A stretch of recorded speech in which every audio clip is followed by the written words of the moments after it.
Hi, guys. I murdered James Callender.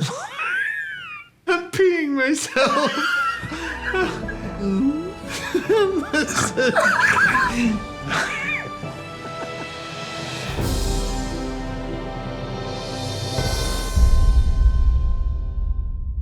Hello, my name's David Wayne. I have a Dirty Martini, and today we're going to talk about Alan Freed and the birth of rock and roll, which is a great story about fun, race, and music. Alan Freed is a DJ on WAKR in Akron, Ohio, and he's like, hey, I'm playing regular music.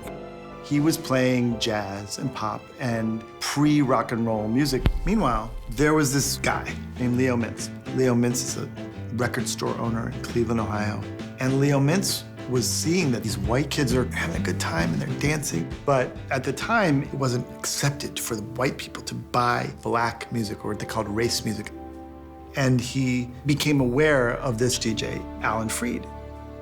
And he's like, come over to Cleveland and you can go on the air on WJW, which is a big radio station, a white radio station. But I'm gonna get you to play these rhythm and blues records that I'm trying to sell. And Alan Freed said, thank you, I'll do it. It was a time when racial boundaries were just slowly being bended, but nobody knew. Nobody knew. Nobody knew. Nobody knew. Leo Mintz would come over to the radio station, and he's like, what are we gonna call this thing? Because if we call it rhythm and blues, then the white audience won't accept it because that's a race music term. And they were like, well, we're rocking and rolling. Great. He was like, great. That's what it is. It's rock and roll. Ugh. And he creates this whole persona. He's like, hey, how y'all doing today? It's Alan Freed, king of the Moondoggers, the Moondog Show, Northeast Ohio, Cleveland, Ohio, home of the Cleveland Browns, Art Modell. Okay, so now, and that's good. Cheers. Rock and once roll. Again, and here we are. This is number 2. Number 2. So then he's like, okay, what do we do to up the ante here? And so Alan Freed's like, let's make a big show. So then they set up this big show at the Cleveland Arena, the Moondog Coronation Bowl. It was, considered the first rock and roll concert that there ever was. So 20,000 people come to a venue that could only fit 10,000. They're shoving in, it becomes a f***ing fiasco. There's riots, the Cleveland Fire Department shut the whole thing down. Well, of course, the next day it's like rock and roll music is hurting teenagers, making them bad. I think when you drink, you lose a little bit of vocabulary. Yeah. But anyway, that's fine. But he went on the air the next day. Look, it didn't work out, but we move forward. Are you with me? We'll know if by your phone calls, letters, and the teenagers were into it. And they just came out in throngs. He was eventually wooed by the big town. And I'm talking about Mr. New, Mr. York, and Hello City. I'm talking about New York City. Jesus Christ. He packs up his and he goes from Cleveland to New York. And he's like, let me tell you about Chuck Berry, let me tell you about Little Richard, let me tell you about Fats Domino. And his show is piped to Europe. It has been said, it's the first time that the Beatles hear rock and roll is on the Alan Freed's radio show. Hey there, Paul. This is pretty good. Maybe we should do this. Next thing you know, it's like the Beatles. He put together a show in Boston, and the kids are getting rowdy. And the cops in Boston, they're like, no, this is not okay. So then Alan Freed gets on stage and it's like, kids, it's gonna be fun, we're gonna have a good time. We're gonna rock and roll tonight. Rock and roll, rock and roll, rock and roll. And then they're like, we're turning the lights on. And Alan Freed makes this offhand remark. He's like, I guess the Boston cops just don't want you guys to have any fun. It becomes a total disaster, bad news thing. It's like almost a riot breaks out, and then they have to shut the thing down. Outside the venue that night, there were some stabbings, and there was some violent that went down. They accused him of inciting a riot. And he had to defend himself and say, I didn't do it. I was just having a concert. But his job, the bosses at WINS were like, no, this is too controversial. You know what? This guy gotta go. He went on the air and he's like, look, I'm sorry, I'm sad, but I'm going off the air. So thanks for all these years, but my era is over. And then he put on this record, So Long by Fats Domino. It was really the end of his reign as the guy. And he left the station. And when he goes down to the bottom of the station, all these fans are down there and they're like, oh my God, you can't leave. What are we gonna do? What are we gonna do without you? And he's like, you know what? It's not about me, it's about rock and roll. Rock and roll will always be here.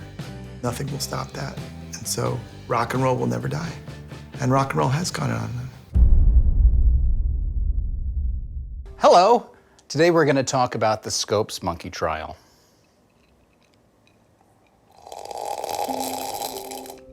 In 1925 in Dayton, Tennessee, the economy was tanking. George Rapelier was a lawyer. One day, he saw an open letter in the newspaper. The ACLU, which is a new organization, offers to represent any teacher that wants to challenge the new Tennessee state law that forbids the teaching of evolution. This gives George an idea. Hey, if someone locally challenged this law, it could become the trial of the century and it could help the economy in our little town that nobody knows about. So they pitched this idea to John Scopes of the Scopes monkey trial. Isn't it terrible that there's this law? You're a science teacher. Yeah, I'm a football coach. I'm a football coach. I also teach a little science. And I personally believe in evolution. The ACLU, they hire the greatest defense attorney probably ever, Clarence Darrow. Public schools should teach science and facts. That's what I think. William Jennings Bryan comes in to fight for the Tennessee state statute, which he inspired. You can't teach evolution. Yeah, legally you can't teach it. On the first day of the Scopes monkey trial, William Jennings Bryan, why does that not sound like I'm saying it right? Williams Jennings Bryan says to the court, if evolution wins, Christianity goes. And to that, Clarence Darrow argued that Scopes isn't on trial, civilization is on trial. This was like a boxing match. This was the trial of the century, and for the first time, people were able to hear a trial on their radios. There was a point in the trial in which Clarence Darrow asked scientists to explain the theory of evolution. But the judge in the Scopes monkey trial was John Ralston, and he believed, I have been called on by God to be the judge in this case. So I don't care what all these scientists have to say. They can't give testimony.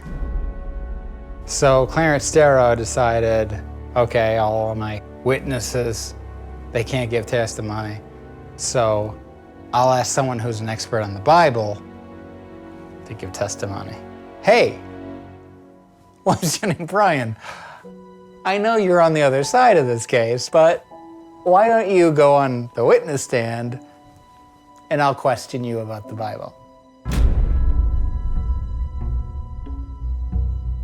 Now, William Jennings Bryan was so excited about this. He was like, oh my God, I'm gonna destroy you as a witness. I will go on the witness stand. Now, the judge didn't want him to do this. The judge was prejudicial.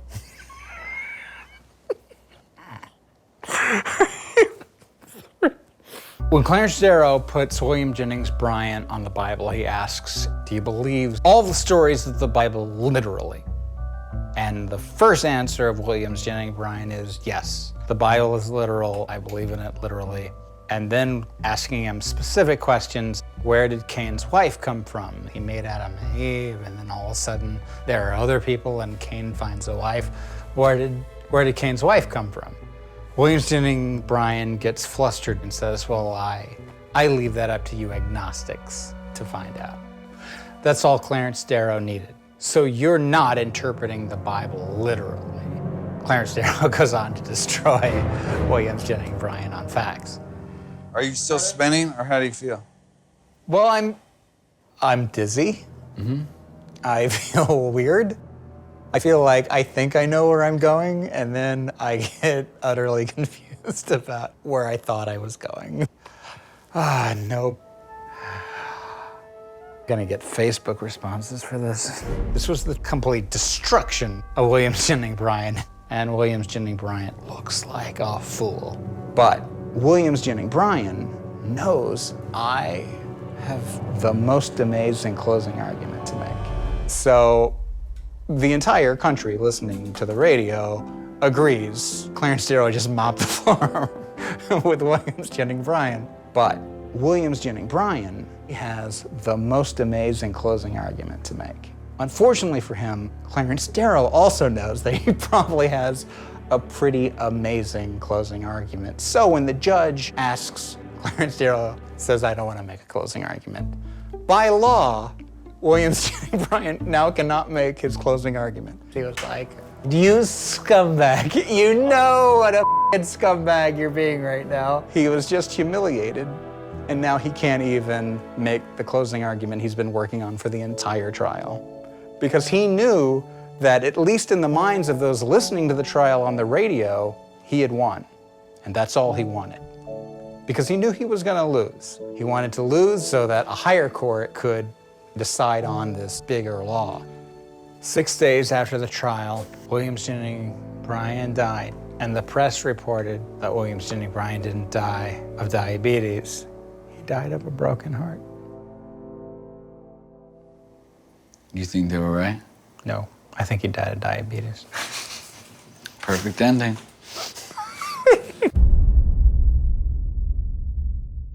Hello, I'm Claudia O'Doherty, and today we're going to talk about the trial of the rats. Congrats Congrats. to rats. Congrats. So here we go. It's France. It's 1508. Things are crazy because it's medieval times. France is under ecclesiastical law at this time, which means church law. The church controls the legal system. They're like, we're very smart. We've read the Bible tons of times. And guess what? Animals are the same as humans right now. So if you've got a problem and you think the animal's responsible, we'll put the animal on trial. So they put tons of animals on trial for being ding-dongs and for doing bad stuff to humans. I guess they had so much spare time then. So the farmers go to look at their harvest and they're like, oh no, where's all our barley? I'm really sad. And I know who's responsible. Rats. So the farmer's like, guess what, rats? We're gonna sue you. And the rat's like, go for it, loser. Because we're rats. No one can really hold us responsible for that. So the farmers went over to the church people and they were like, the rats are eating all of our barley crops. Can we sue the rats? They're like, yes, definitely. We'll sue the rats. They're so dumb. Let's be nice about them because they were dumb from our They're perspective. not gonna see this show, it's fine. And they're like, who will we make the lawyer for the rats? Because the rats deserve a public defender. We're not crazy. And then they got Bartholomew Chassenez. And they're like, guess what? We've got a great job for you. And he's like, what is it? I love being a lawyer. It's my life.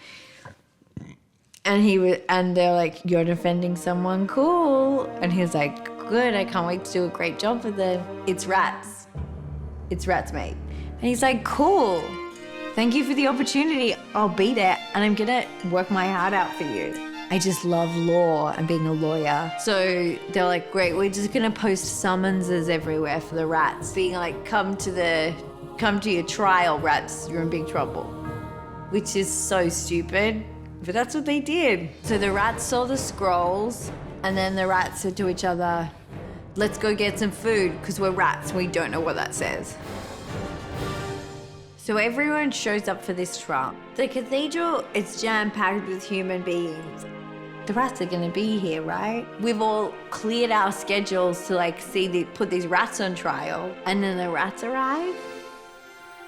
No, they don't. Why did you say they arrived? They don't arrive. Why did you say they arrived? To create dramatic tension. I got so excited picturing rats coming into a trial. They didn't come. The rats, meanwhile, they're just like, we care about two things. Being alive, chomping on cheese. They're the two things. That's all they care about. The judge is like, this isn't good. There's no rats here. The rats are gonna be held in contempt of the court. And then Bartholomew Chassenez, he's like, I'll tell you why the rats aren't here. Because the rats, they live on their own. They're not just like all in one place. If you want the rats to come, you have to deliver summons to every rat. And the bishop and the clergy had a chat, and they were like, he's right. We'll set another trial date, and we'll deliver a summons to every single rat. They put up millions of summonses. The rats see the summonses, and they're like, I don't think we're gonna come again, because we're rats. So everyone's come again. They've cleared their schedules. They've come to court again. And then guess what? The rats don't come again because they're rats. They don't understand language. And they don't want to. And they're waiting. And Chassenez is like, what am I going to say? I want everyone to know I'm such a good lawyer. And he was like, and he thought of it. He thought of such a good defense. Guess what? Rats can't come right now, because it's daytime for rats. And right now, their official enemy cats would get them. And they'd be mortally wounded, and they couldn't defend themselves in court of law. And if your life is in danger to come to court, guess what? According to French law, they don't have to come to court.